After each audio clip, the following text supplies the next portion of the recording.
Good afternoon, sir. Oh, yes sir, no. Sir, gusto lang na mo blam naklaruhan sir, no. Anong status tada sa may South Capitol Road, nari sa may provincial capital, may ara to kinagin warningan nga mga manugbaligya bala sir, kung ano gid ang ila dira nga situation, sir? Ang i-warning na sa ila, hindi lang subong nga adlaw. Do ikaapat na ni, that's why nga nagambal ko gani sa tunod team nga ikaapat na ni. So hindi na niya warning. Dapat ginapang confiscate na sila. Pero medyo may gamay pang reaction. So kung nara pa sila boss, ako na mismo maupod kag butongon sila namon tanan. Pero sir, anong may regulasyon kita da action diyan. May regulasyon kita da. Masulod lang sila after office na bala, mga alas 6 na. Ginalaw taban ina, no? Hindi man siling hindi na ginada sila. Galing kayong Ilaya, alas 7 pa lang, ara na sila. Alas 7 sa ngagay, ha? Hasta magapon, so hindi na daya pwede. Oo. So sir, ang pwede lang sila, allowed sila is 6 p.m. until... bisan magabihan ba na da sila? Oo. Napabayaan man sila dira nga magbaligya. Pero kung temprano pa ya, ti lang tawab lang lugar ginakadtuan na da ang Kapitolyo Provincial sang mga bisita ti puraw tanan vendors temprano pa. Pila lang sir allowed nga makabaligya dira sir? Pag gusto na sila kung after office hours na sa linya sang Capitol Lagoon Park na da sa Gwa. Nang linya man lang na da sila. Ang ginabili nila da sa aton basura. No?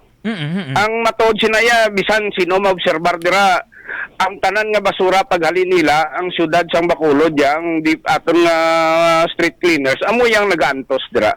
Oo. So, allowed man na sila, sir, basta siguraduhon lang nga pagka 6 p.m. nang sila masulod para at least hindi makatublag sa mga opisina, no? Kagang traffic dira action dyan, grabe gidya kung temprano pa, no? Amo ni oraso, grabe dira ang traffic ko kay nagapululi man ang tanan nga opisina dira. Oo.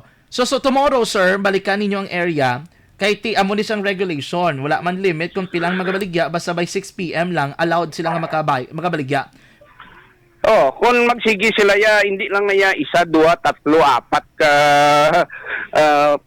sinsya sa ila, no? Maupod ko buwas kag kung sinong namon, ti dakpo naman. Sir, for example, no, ang ila gamit, hindi man nila, sir, pwede ibilin?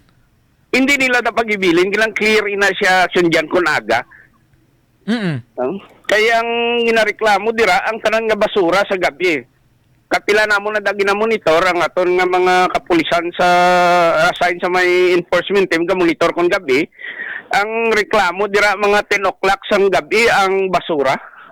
Okay. Damo basura, no? Diri ni sir sa may DBP area, no? Hindi diri sa Piak sa may hotel dira. Pero tiini siyang complainant sa DBP silang area, sir. Ang dira ya, malapit ina dira sa may wildlife sanctuary naton baladra. Oo. So hindi ginada pwede mabaligyan kay may mga sapat na da nga ginamintinar. So hindi na pwede, no? May ara dira gani nga ginpahalin gid kay ginhimo ya kaya balay ang kilid sang gutter. So meaning sir dira sa South Capitol Road, hindi pwede bisan 6 p.m. lang nga masugod? Hindi na sila, pwede na sila ya diri lang ya sa Pihak. Gintigrob ng gani naton diri sa North Capitol Road. So hindi kaya gali allowed ang pagbaligya sa South Capitol, sir? Kay may ara kun kaysa, no? Ang schedule man dira sa Kapitolyo, may mga sesyon na dakon kaysa mong pidra na lang gani nagapark ang mga salakyan sa mga opisyalis. Oo. Hindi na makapark, kay ara ang tanan nga mga vendors. Sir, may policy regulation gigita sini regarding sa hindi pwede ka baligya sa South Capitol Road. Kadugay na sina action dyan eh. Actually, sa 26 anyos ko sa gobyerno, daw 23 anyos na nga balik-balik ko dira. Kilala na gani ako nila dira na no? Nagdalalag ko lang kabataan sa ibang nga vendors na kilala na ko nila. So meaning sir, for tomorrow, kung ara pa da sila, bisan ano nga oras, pwede nga dakpon or kuwaon nila gamit? Kay kadugay ng puraw lang kami warning.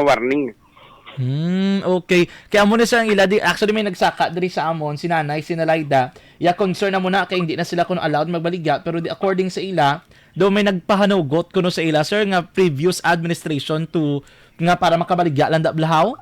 Atiyo, kung ginsugtan sila sa previous administration, ang amon niya gina-regulate namon ina, no? So, ang amon pag-istorya sa ila, na kung alasais ka ni, diri sa North Capitol Road, tagdo halos ang tanan ara dira. Oo, pwede na sila kasaylo. O, pwede lang na sila makabaligya, pero pagka gabi na, kalabanan nagapuli naman. So, pagkaaga, tawhay ang lugar, hindi traffic dira, no? Hindi ibla maka-hamper kita sang nagadalali nga nagasulod sa opisina. Oo. Sir, nagapamati subong nga mga nagbaligya ato dito aton nga team sa may South Capitol Road, may ari man di subong sa studio. Ano aton sir luyang ipalambot sila nga mensahe apelasyon sir sa nga nagakatabo karon nga concerns? At sa ilo lang di sila tanan, kundiin ang tanan ginaparaya, dira man lang sila. Pwede man sila dira kabaligya. No? Why taton sila ginapunggan dira magbaligya, pero alas 6 na after office hours na. Kay dira man lang na ang mga tao man gadamo nagalagaw dira especially Saturday Sunday. Kadamo dira no kay gintiniran ginamon aksyon diyan kag obserbaran ina nga lugar. So pwede sila sa gihapon, pero ani may pangabay man ko sila nga tinluon man nila ang lugar. Ginimo nato niya katsot ang mga taga street cleaners naton kay sila yang nagaugtas ang ilang nga basura.